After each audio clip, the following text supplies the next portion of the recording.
Famiglia. Famiglia. All right? I want to share a little bit with you about Famiglia. And can you guys hear me, or do you need this? Can you hear me? Yes. Okay, great. You might wonder, why does your financial guy talk about family? All right? Let me share with you why your financial guy talks about family. One, obviously, it's a big passion of mine, huge passion. But I will tell you, the reason I talk about family is that in Life Wealth, our mission in Life Wealth is to help you maximize your stewardship of what we call your life wealth. Because our heartbeat is for you to be able to really maximize and optimize the impact you have on your own adventure, on your family, and on your community.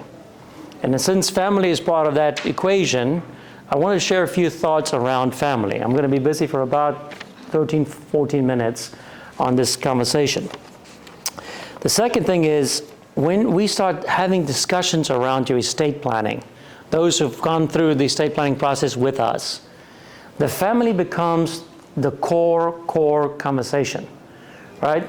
So our estate design process is everything to do with the recipient, not the giver, right? And so we really zoom into the family. And what I've sensed over the years is that people are at a different place with their confidence about this transfer of money to the next generation. All right? Some people are very, very confident. Then estate planning becomes really easy. Some people are wondering and really thinking about it. And as we start thinking about it, we start thinking about, hey, what can I do during my life with my family to feel even more and more confident? Now you could say, I'd say I've had the blessing in working with two very, very wealthy United States families, the Rockefeller family and the DuPont family. And I've literally have seen the estate design or estate documents written in 1903. And what I've seen that was more shocking is what those documents did to that family. And so the paradox is that most people think about the fact that they sometimes feel great about trying to leave as much of a financial legacy as possible, and they think that is good for their family. But in those two cases, it turned into devastation. Let me ask you this. How many of you here tonight are wealthier than your parents? Just put up your hands. How many of you would say you are significantly wealthier than your parents? Maybe a multiple of 2 or 3 times. Look around. It's the most of us. It's 90% of us. This is the wealthiest generation America's ever seen, right? It just happened to be that way. So if you do very basic estate planning, it will lead you to the destruction that I've seen firsthand with those families. It's very, very easy to create a trust baby. And it's very, very destructive on your children and your grandchildren if you do. So I'm talking about family for this reason. Then finally, there's no guarantees in family, right?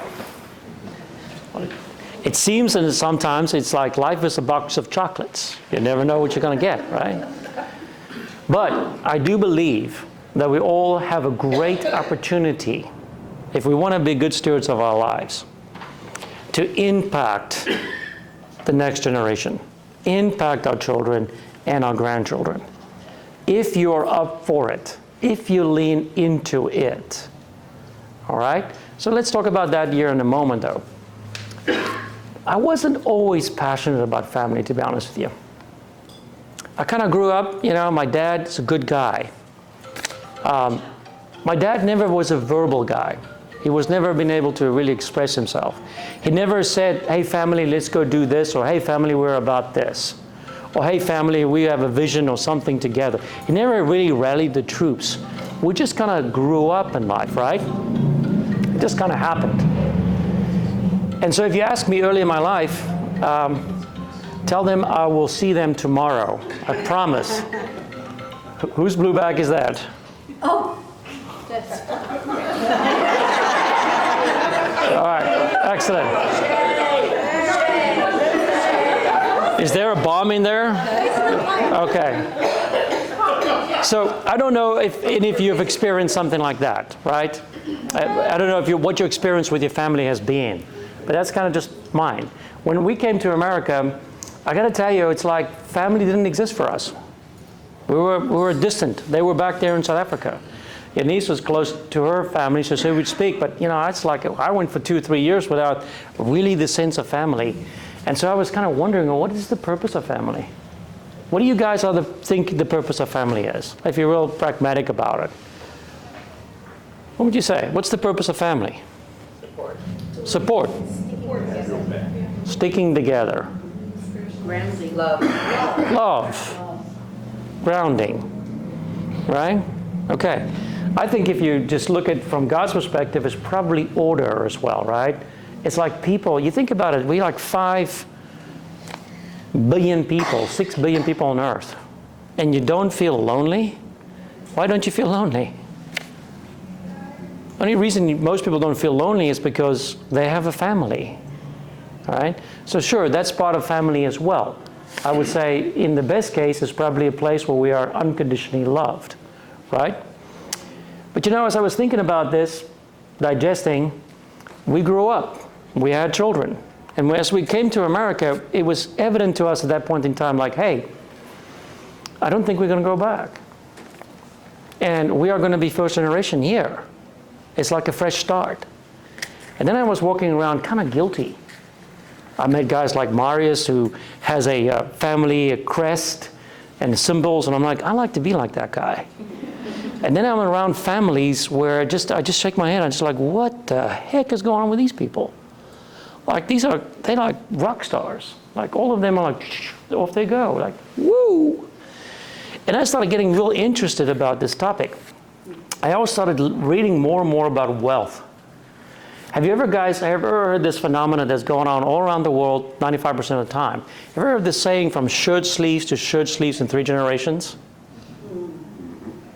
Okay, it's a common saying, and if you're in Holland, who's going to travel to Holland here soon? Somebody said, I'm on the way to Amsterdam. Okay, yes. Okay, Janice and I were just in Holland, and in Amsterdam, and there they say from clogs to clogs in 3 generations. Well, I saw the phenomenon very interestingly when I went to the Biltmore estate. Anybody toured the Biltmore estate? All right, so what I was particularly interested about, I'm probably a nerd, but I sat down on the ground floor, and I'm like, who the heck is this family? Like, you guys grew up with them, I didn't. What's the story? And so there's a big book. There's the Rockefeller family, great. All right, and I'm reading, and I'm like, the third guy, the 3rd generation, Cornelius III, blew the money. Oh, yeah. He built places upon places. He just hell-bent about blowing the money. So then I started saying, well, okay, 3rd generation blows the money. And then frankly, I went like, you know what? To make a start in a new country, in a business, Marius, one of very few people that really understand what that looks like and feels like, I'll just say, and I'll clean it up for you guys, it's damn hard to do that, okay? And I figured, if it's going to be that hard, I don't want my momentum to be thrown away, to be frank. Because if I do what everybody else does, it goes, I will build it, the 2nd generation will be too scared and just keep it, and the 3rd generation will be so far removed from what it took to build it that they will just simply spend it. And that's not happening on my watch. Those things are going on in the back of my mind. And then Eunice and I get this wonderful invitation. The invitation is by a pretty respected guy who is the advisor of a pretty respected family. It's the Hobby Lobby family. And this guy invites Eunice and I to go over to Kansas and go sit down for a day and a half and learn how to build a family legacy. I got the invitation, and I'm studying family wealth transfers, and I'm reading these books. And the guy, these are PhDs, right, that writes these books. And the guy makes a comment in there. He says, there's only one difference between a family that goes through the same structure, build, keep, spend, and the family that actually builds baton, baton, baton, which means the 2nd generation takes the blessing and they go multiply on that. There's only one thing that's different. So Eunice and I go and we attend this amazing workshop. I fell in love with this workshop because I finally got over my own guilt. My guilt was like, what am I going to do about my family? Am I going to put a stake on the ground? So during that day and a half, we learned how to build a family vision and a mission and values. And it's like somebody had to really teach me that. Now, you know, in the corporate world, you learn how to build it for your company. Maybe you have a personal vision or mission, but I've never thought about how do you do it for your family. I had to have somebody help me about that. It was such a profound experience for Yanis and I that we brought it home and we started discussing it with our boys during one of those wonderful North Carolina Christmas times. Well, I fell in love with the concept because you know what? The guy with his PhD that wrote it in his books about generational wealth not passing on, you know what he said was the one difference between families that just took it and built upon it and the others who just spend it to nothing? There's only one difference. He said, it is the family with values, vision, and a mission. And the guy is neutral. He's not faith-based. He's just being a PhD. That's it. When those two things happen, I said, hey, we're building a family legacy workshop. So I will be inviting you in about 3 months from now, whoever wants to be part of that. If you feel what I'm explaining to you is that profound, I highly recommend you come to that workshop because we'll teach you, I'll share with you all the materials that we've learned how to build it. But here's kind of what we've done. This is what came out of our conversation.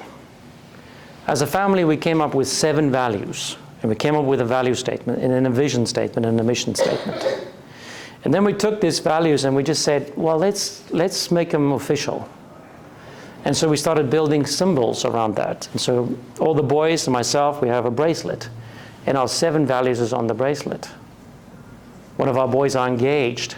Well, our new daughter-in-law, future daughter-in-law, she has the bracelet. And it's just reminding us, this is what we stand for. This is what we believe in. It's anchoring the family, if you would. It's putting a stake in the ground. And I'll tell you what, it's given us so much traction in the ability to be able to say, you know what, I don't know what life has to do with or what lies ahead. And God knows we've made a lot of mistakes and we've not lived up to everything we hoped to have lived up. But it's pretty powerful. And we are experiencing the power between taking the time to go through family vision, values, and actually put them in play. We got more future plans with that. As an example, we're just stepping in. We're just leaning in a little bit more intentional about it. So Sunday nights we get together and we have dinner, and there's going to be a conversation. There's a conversation around Sunday nights every Sunday night, and we pick a topic. But something cool on this vacation is that we discovered who the family chief emotional officer is. And you all know and guess it's not me, right? So Yanis, she's the chief emotional officer. Because we got something cooking in our world that's a little bit more complicated. We have a business, we have a family business. And I have been around, unfortunately, families whose businesses have destroyed their marriages as well as their families. And you got to be even more intentional about it. So I want to encourage you. Think about that. Whether that is just any little step you make forward.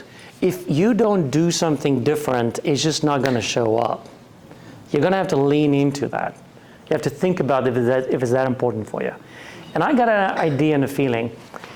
When I talk to most families and I talk to them about maybe money and I talk to them about, why they've done something, I always get this. My grandfather said, my father said, my grandfather did. It's like most people can remember 2 or 3 pretty profound things that their grandfather or grandmother said or did that was so formative to them. Well, guys, we are those people now. We are those people now. We have an opportunity to go shape the future. And some of you have done it so well already. It is amazing to see that. Let's give the next generation something significant to hang on to say, you know what, the Van der Riet family is about this. Come high or high water, comes the storms of life, we believe in this. And that's what I wanted to share with you tonight. I am super excited to build some cool tools that's going to help you kind of figure that out for you and what that's going to look like in your life. And I'll say one more thing. Whenever I ask somebody, I want you to think about this for a moment. Who taught you about money? Who taught you about money? I'll tell you that 95% of the time the answer is whatever my parents did or did not. That's the answer. Whatever my parents did or what they did not. But some of you have kids and you feel like, hey man, that's long gone. There's nothing I can do with them. They've made their minds. They've done their thing. They're not listening to me anymore. Well, you have a do-over. It is your grandkids. But you got to lean in. You got to take a little action. You got to do a few things to shape their minds. And it's amazing what would happen for you. I've seen it happen so many times with families. So with that, I'm excited to share with you, we believe in family. There's 4 big themes in our practice. It's faith, it's finance, it's family, and it's finishing strong. I look forward to share with you our wisdom at Bella Kalina for our next time together. But for now, I'll get off the stage because the real star is going to get on the stage.